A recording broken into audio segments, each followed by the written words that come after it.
Bagaimana saudara-saudara di provinsi tahun ini sedang sama-sama membaca dan menyambungkan firman Tuhan.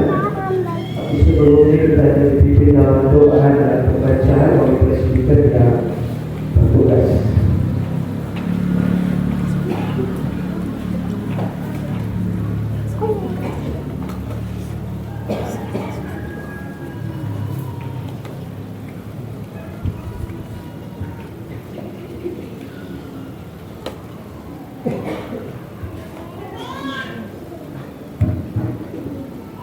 Bagi beriman Tuhan yang terkasih, kita persiapkan pembacaan kita di dalam kitab Bilangan pasal 8 ayat 1 hingga ayat yang ke-20. Sebelum kita membaca bacaan, mari kita menjawab firman Tuhan dalam bersama. 365 hari sebelum menyelesaikan kami sudah berada di ujung sampai 2024. Terima kasih pada Bapak atas dukungan ceritamu. Saya berterima pada hari ini kami berdoa berbagi kesempatan supaya dalam persekutuan di mana akhir hamba kami. Dalam persekutuan dan perasaan ini kami dalam dengan puji-pujian Tuhan memberkati dan kami sudah berada di sekitar pembacaan firman-Mu. Sebelum kami baca, sebelum kami dengar, sebelum kami renungkannya kami mohon Tuhan bolehlah mempersiapkan setiap hati kami agar dari firman serta dakwah kami dengar tidak lalu daripada kami biar itu dari bagian dari kami gunakan kami di dalam jalan hidup ini.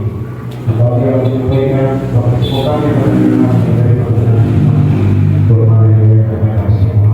Mari kita berfirman kepada kami karena anak-anak sudah siap untuk mendengar.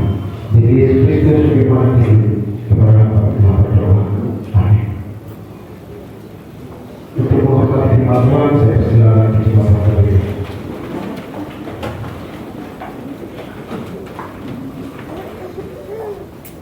Bersyukur kepada Allah karena kebaikan-Nya.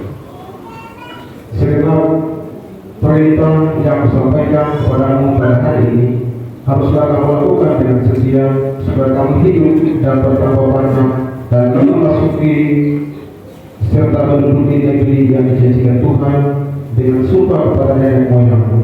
Ingatlah pada seluruh perjalanan yang kau lakukan atas kehendak Tuhan Allahmu di padang gurun selama 40 tahun ini dengan maksud merendahkan hatimu dan mencobanya engkau untuk mengetahui apa yang ada dalam hatimu, yakni apakah engkau berpegang pada perintahnya atau tidak. Jadi ia merendahkan hatimu, membiarkan engkau lapar dan memberi engkau makan mana yang tidak kau kenal dan juga tidak dikenal oleh nenek moyangmu, untuk membuat engkau mengerti bahwa manusia hidup bukan dari roti saja, tetapi manusia hidup dari segala yang diucapkan Tuhan. Bagianmu di dalam menjadi buruk di tubuhmu dan kakimu tidaklah menjadi bekal selama 40 tahun ini, maka haruslah engkau insaf bahwa Tuhan Allah mengajari engkau seperti seorang yang mengajari anaknya. Oleh sebab itu, haruslah engkau berpegang pada perintah Tuhan Allahmu dengan hidup menurut jalan yang ditujukannya, dan engkau takut akan Dia. Sebab Tuhan Allahmu membawa engkau masuk ke dalam negeri yang baik, suatu negeri dengan sungai, mata air dan danau, yang keluar dari lembah-lembah dan gunung-gunung, suatu negeri dengan gandum dan jelainya, dengan pohon anggur, pohon ara dan pohon delimanya, suatu negeri dengan pohon zaitun dan madunya, suatu negeri di mana engkau akan makan roti dengan tidak usah berhemat, di mana engkau tidak akan kekurangan apapun, suatu negeri yang batunya mengandung besi dan dari gunungnya akan kau gali tembaga, dan engkau akan makan dan akan kenyang, maka engkau akan memuji Tuhan Allah, karena negeri yang baik yang diberikannya kepadamu itu. Hati-hatilah supaya jangan engkau melupakan Tuhan Allahmu dengan tidak berpegang pada perintah, peraturan dan ketetapannya yang disampaikan kepadamu pada hari, dan supaya apabila engkau sudah makan dan kenyang, mendirikan rumah-rumah yang baik serta mendiaminya, dan apabila lembu sapimu dan kambing dombamu bertambah banyak, dan emas serta perakmu bertambah banyak, dan segala yang ada padamu bertambah banyak, jangan engkau tinggi hati, sehingga engkau melupakan Tuhan Allahmu yang membawa engkau keluar dari tanah Mesir, dari rumah perbudakan, dan yang memimpin engkau melalui padang gurun yang besar dan dahsyat itu, dengan ular-ular yang ganas serta kalajengking dan tanahnya yang besar yang tidak ada air. Dia yang membuat air keluar bagimu dari gunung batu yang keras, dan yang di padang gurun memberi engkau makan mana yang tidak dikenal oleh nenek moyangmu, supaya dikehendakinya hatimu dan dicobainya engkau hanya untuk berbuat baik kepadamu. Akhirnya, maka janganlah kau katakan dalam hatimu, kekuasaanku dan kekuatan tanganku yang membuat aku memperoleh kekayaan. Tetapi haruslah engkau ingat kepada Tuhan Allahmu, sebab Dialah yang memberikan kepadamu kekuatan untuk memperoleh kekayaan, dengan maksud meneguhkan perjanjian yang diikrarkannya dengan sumpah kepada nenek moyangmu seperti sekarang. Tetapi jika engkau sama sekali melupakan Tuhan Allahmu dan mengikuti Allah lain, beribadah kepadanya dan sujud menyembah kepadanya, aku memperingatkan kepadamu hari ini bahwa kamu pasti binasa, seperti bangsa-bangsa yang dibinasakan Tuhan di hadapanmu. Kamu pun akan binasa, sebab kamu tidak mau mendengarkan suara Tuhan Allahmu. Demikian firman Tuhan. Segala firman Tuhan berdiam dengan segala kekayaannya, serta ucapan syukur kepada Allah. Haleluya.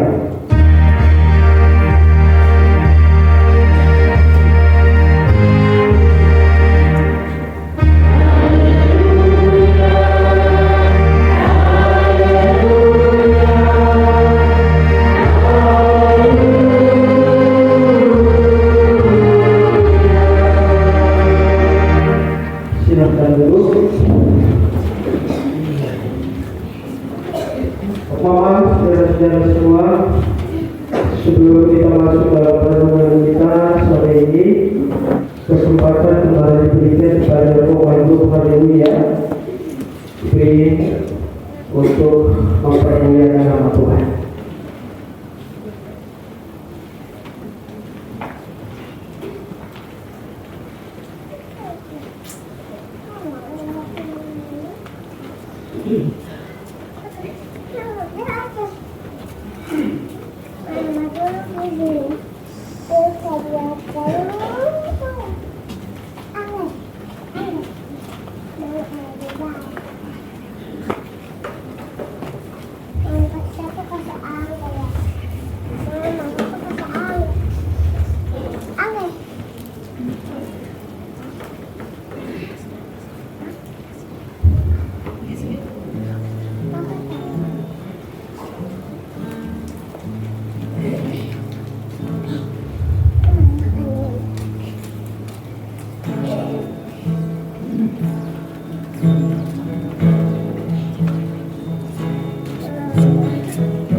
berikan hidup ini berkat bagi sesama hidup kami.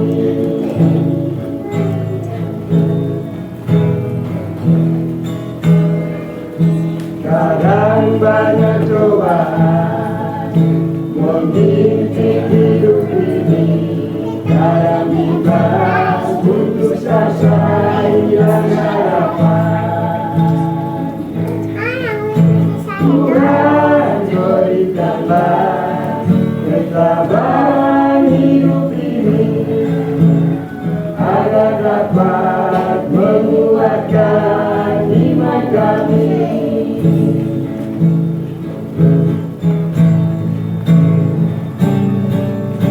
Bersyukur selagi ada waktu dan kesempatan, bersyukur jalani semua cobaan yang dihadapi.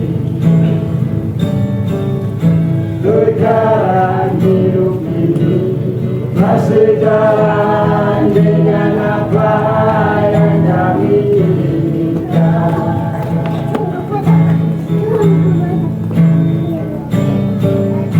Tuhan berikanlah bimbingan.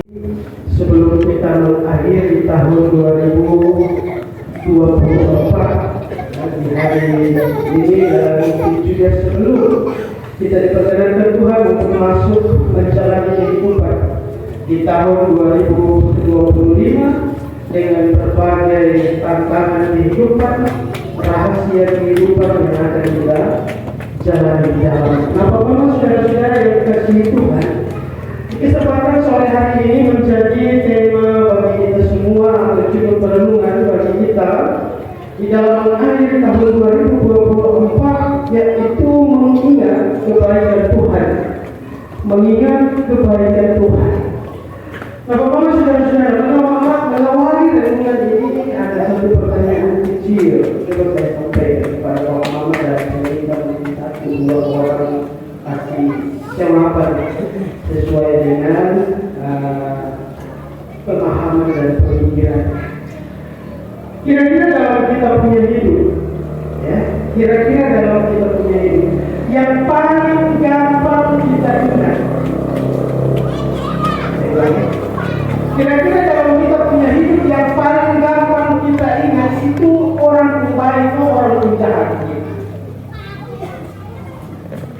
Coba jawab, cari orang baik. Kita dalam gereja paling orang baik yang kita gampang ingat orang baik. Gitu, tapi coba dulu jawab. Kira-kira dalam hidupnya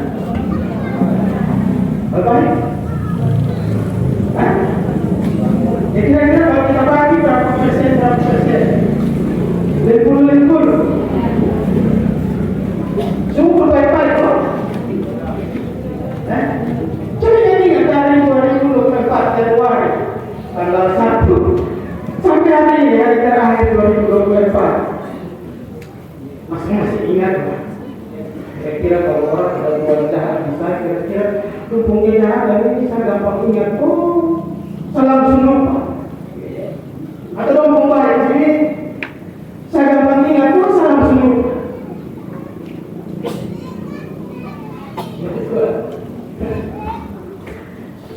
Baik, Bapak saudara-saudara yang dikasihi oleh Tuhan kita Yesus Kristus.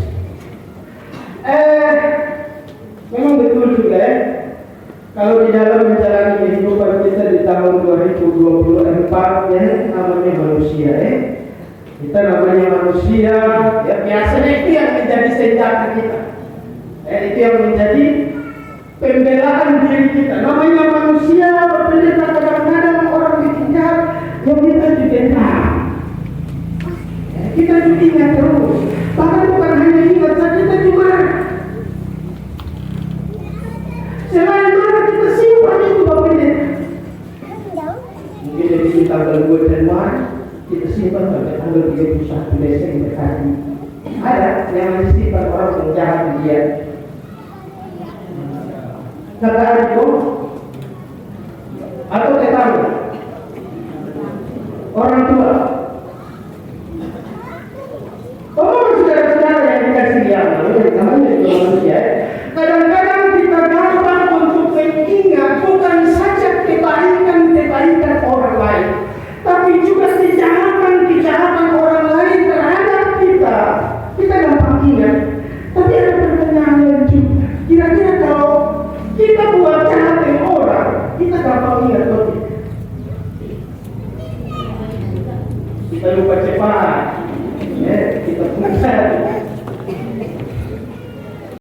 50, begitu juga kalau orang yang buat jahat dan kita gampang ingat. Tapi kalau kita buat baik dengan orang, kita gampang ingat. Kita buat jahat dengan orang, kita gampang untuk lupa. Nah, itulah manusia. Dan saya mengakui itu, Bapak-Bapak Saudara-saudara, dalam perjalanan kehidupan kita selama tahun 2024, saya percaya bahwa saya juga ada di kategori itu. Saya ada di kelompok itu. Saya tidak tahu apa lain. Tapi saya sampaikan hari ini kepada Bapak-Bapak Saudara-saudara. Tapi ketika saya buat jahat dengan orang, kadang-kadang saya cepat lupa. Tapi ada kalanya ketika saya buat baik dan orang buat baik dengan saya, itu saya bagi 50. Saya ingat orang buat jahat dengan saya 50% saya.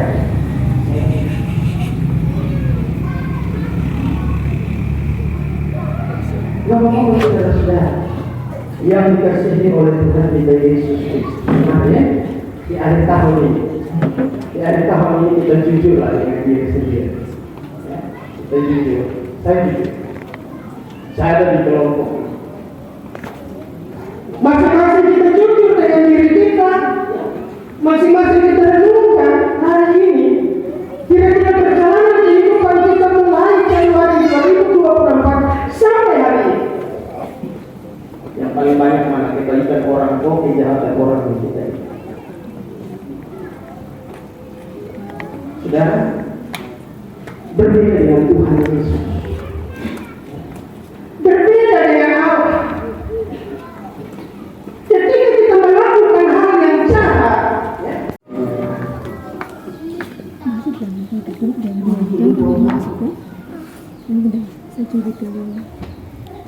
Tuhan tidak suka ingat kita punya belakang. Yang Tuhan mau ingat hari ini kita pun komitmen. Yang Tuhan mau ingat hari ini kita pun pengakuan. Allah di atas segala Allah, Raja di atas segala raja. Dia bisa melupakan begitu cepat. Kita punya kejahatan.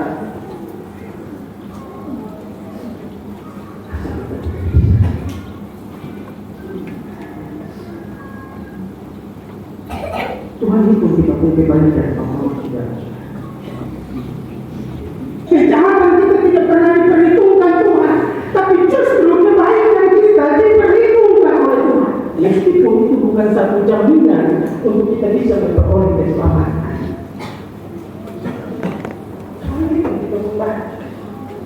Nah, kalau dia yang raja di atas segala raja, Allah di atas segala Allah, mau mengingat atau mau memperhitungkan kita punya kebaikan, melupakan kita punya kejahatan, kita tidak bisa ingat Tuhan yang baik. Yang kita ingat dari awal Januari 2024 dia Tuhan pun jahat. Bapak pendeta sama masih ingat tanggal begini, bulan begini, tahun 2024 jam begini, Tuhan bikin sama nangis.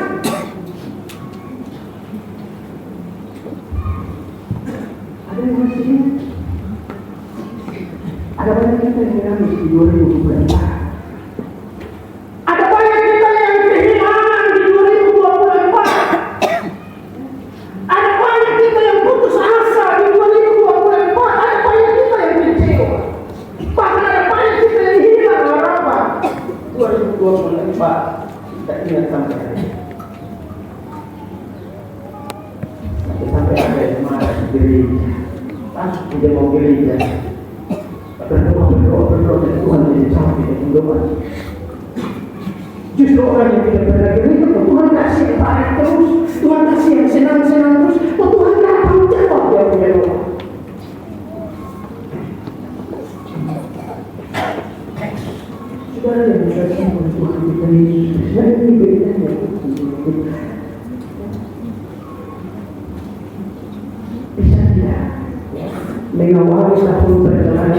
depan 2025 kita selalu mengingat kebaikan-kebaikan Tuhan. Lupakan hal-hal jahat, lupakan hal-hal buruk, lupakan hal-hal yang menyakitkan, yang pernah Tuhan nyatakan dalam kehidupan kita. Toh itu sebagai bahagia bagi kita untuk penguat dan iman kita. Toh itu sebagai bagian untuk kita bisa jadi yang terbaik. Saya selalu bilang, bahwa sebenarnya kita buat SD, SMA, SMP, bahkan yang sudah ada di perguruan tinggi, mana kita rasanya mesti ujian, orang yang rasa mesti ulangan, diuji berulang-ulang kali, baru bisa naik ke atas.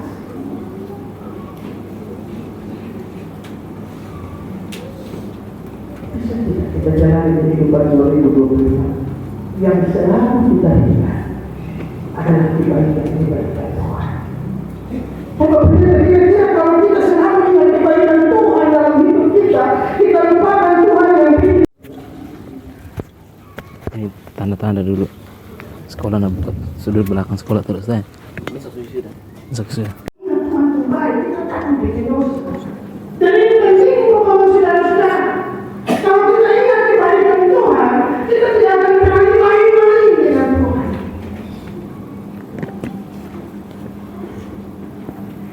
Dan ini dosa memisahkan kita dari kasih Tuhan. Dosa membuat kita tidak bisa menerima pertolongan Tuhan. Dosa membuat kita tidak pernah mendapatkan kesembuhan dari Tuhan. Dosa membuat kita selalu menangis, mulai dari awal tahun sampai akhir tahun hari. Itu akibat dosa. Oleh karena itu, saudara-saudara, mari kita selalu mengingat kebaikan Tuhan. Ya? Karena kebaikan Tuhan yang paling utama adalah bukan sekedar, ya, kebaikan Tuhan yang paling utama adalah bukan sekedar kalau Dia menyembuhkan kita. Kebaikan Tuhan yang paling utama bukan sekedar ketika kita menangis Dia memberikan kita penghiburan. Kebaikan Tuhan, Bapak saudara-saudara, bukan sekedar ketika kita membutuhkan pertolongan Dia mengulurkan tangan dan menolong kita, bukan sekedar itu.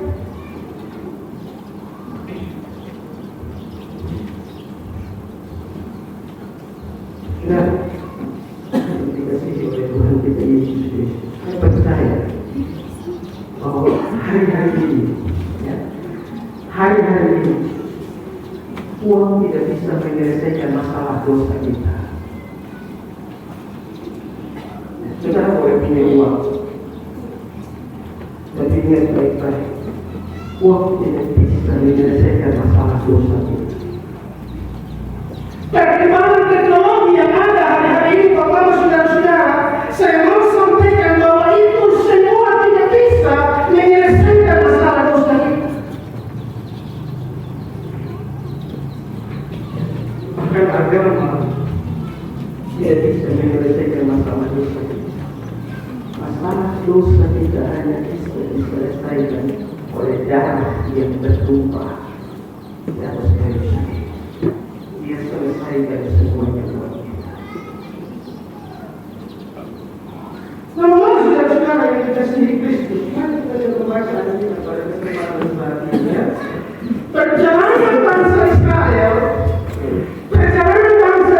dari perbudakan di Mesir, ya, menuju tanah perjanjian yaitu Kanaan tidaklah gampang, tidaklah mudah. Ketika orang mulai melangkahkan kaki keluar dari Mesir menuju Kanaan, umat Israel harus berjalan melalui padang gurun yang begitu panas pada siang hari dan sangat dingin, bahkan terlalu gelap pada malam hari. Surah 150. Tidak ada tempat berteduh yang layak bagi orang Israel pada waktu itu, Bapak saudara-saudara. Tidak ada air, tidak ada bekal makanan yang dibawa. Bahkan, Bapak saudara-saudara, tidak banyak pakaian atau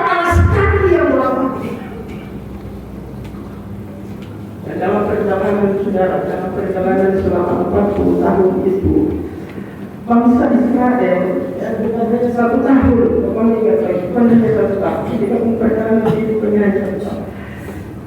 Perjalanan umat Israel pada waktu itu tempat surah. Bangsa Israel sering mengeluh. Dalam hidup tahun 2024 sudah saya coba untuk bayangkan ketika saya baca firman ini, saya coba untuk bayangkan kira-kira bagaimana kalau 40 tahun kemudian kita rayakan tahun baru. Kira-kira kita mempengaruhi model apa? Dalam perjalanan bangsa Israel selama 40 tahun itu, Bapak, bangsa Israel sendiri mengeluh kepada Musa. Pengeluhan itu ada banyak hal. Mulai dari ketika orang lapar, haus, sakit, kepanasan, kedinginan, semua orang mengeluh. Lagi Bapak saudara-saudara, itu waktu di padang gurun, itu waktu di padang pasir, padang gurun. Mungkin saja ada ancaman, tapi kalau menurut catatan kita yang tadi kita baca itu, ada ancaman binatang buas seperti ular dan kalajengking. Kalajengking yang ada satu dan kita punya giling-giling bukan apa yang coklat-coklat ini, walaupun ada hitam semua. Biasa itu bisa kita membangun. Orang di sana bukan sama kepala hijau. Itu ular-ular yang bisa semua. Saya setelah kita banyak mencatat pada mulut itu ada ular itu. Benar ada ancaman dari kita berdua seperti ular kalajengking. Jadi perjalanan ini saya bayangkan bahwa perjalanan yang dihadapi atau yang dijalani oleh umat Israel ini perjalanan penuh dengan kesengsaraan. Karena hidup berpindah-pindah mereka di padang gurun terlalu lama 40 tahun. Namun Bapak saudara-saudara yang dikasihi Tuhan, Tuhan tidak pernah membiarkan bangsa Israel berjalan sendiri.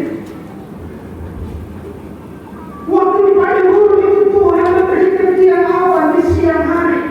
Apa gunanya tiang awan? Supaya orang bisa berteduh dari panasnya matahari pada waktu itu. Ketika ada orang ada di padang gurun, tidak ada pohon satu juga, tidak ada tempat perteduhan satu juga yang ada ombak, yang ada dingin, tidak. Karena itu Tuhan kasih tiang awan supaya di balik dari tiang awan ini orang bisa berlindung, orang bisa terteduh, orang bisa kasih pulih kembali orang punya tenaga karena panas. Dan Tuhan juga kasih tiang api di malam hari, Bapak saudara-saudara, tiang api yang menggunakan untuk memberikan cahaya menerangi perjalanan mereka pada malam hari.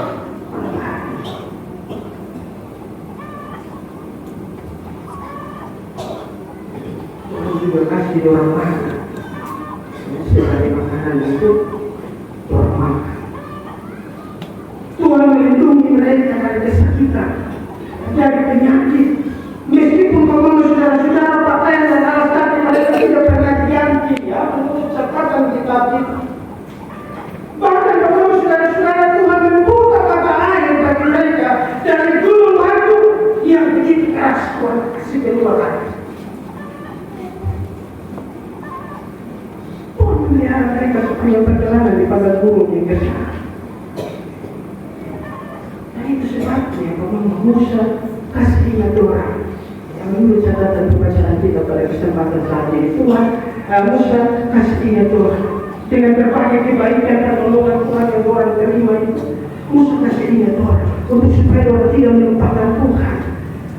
Bukan saja supaya orang tidak melupakan Tuhan, tetapi orang semua harus taat pada perintah-perintah Tuhan. Dan Bapak tahu, peringatan Musa ini berpisah tingkat.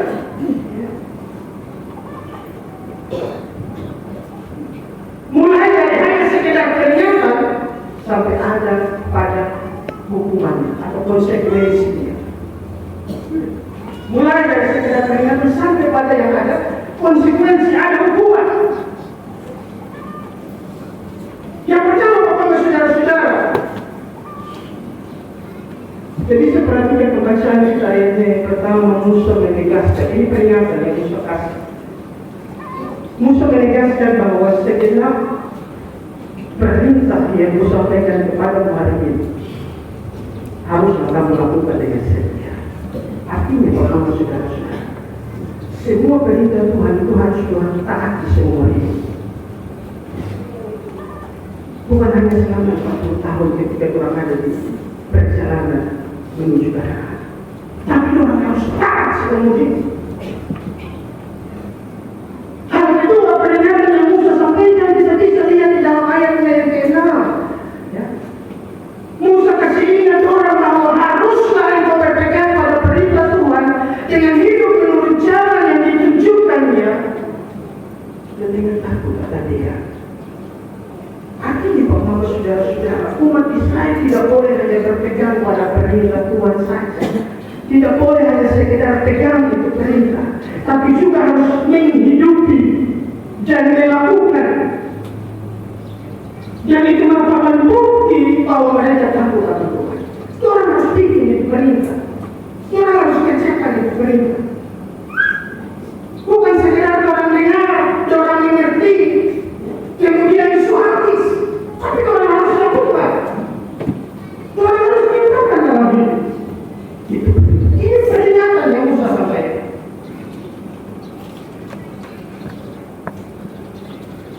Dua peringatan ini, pokoknya saudara-saudara, dua peringatan yang tadi saya sampaikan ini, atau yang Musa sampaikan ini, dikatakan terkait dengan kebaikan Tuhan pada masa lalu. Pada waktu umat Israel dalam perjalanan di padang gurun. Sedangkan kalau saudara-saudara peringatan ketiga, keempat, bahkan kelima itu semua berkaitan dengan berkat Tuhan di masa depan daripada umat Israel. Yang seringkali kalau saudara-saudara, ketika manusia sudah berkelimpahan, ketika manusia sudah senang, ya, ketika manusia sudah tidak lagi susah, manusia bisa dipanggil Tuhan. Maka dari itu Musa kasih ingat umat Israel sejak ini bahwa Tuhan akan membawa mereka ke tanah Kanaan, suatu negeri yang berlimpah air, gandum, jelai, pohon anggur, pohon ara dan melimpah, bahkan pohon zaitun dan madu. Dikatakan bahwa saudara-saudara yang dikasihi Kristus, Tuhan akan kenyang dan tidak akan terlapar.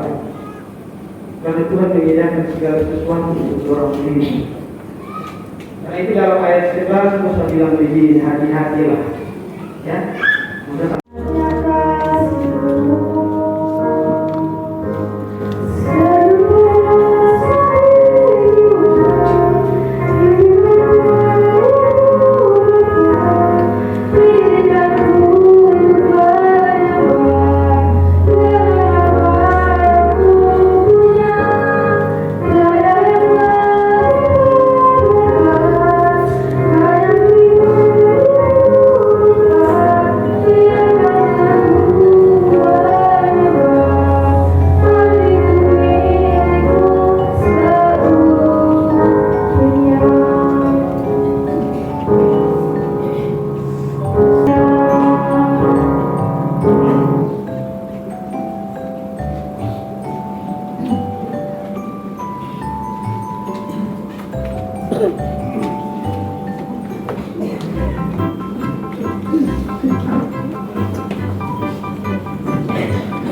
Pokoknya saudara-saudara, mari kita bahwa doa kita di mau akhir tahun ini.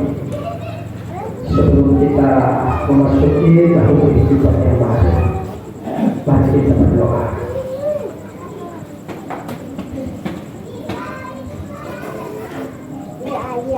Momen ketika kami mengakhiri tahun 2024, kesempatan bagi kami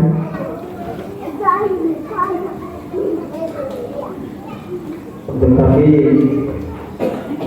boleh ada di dalam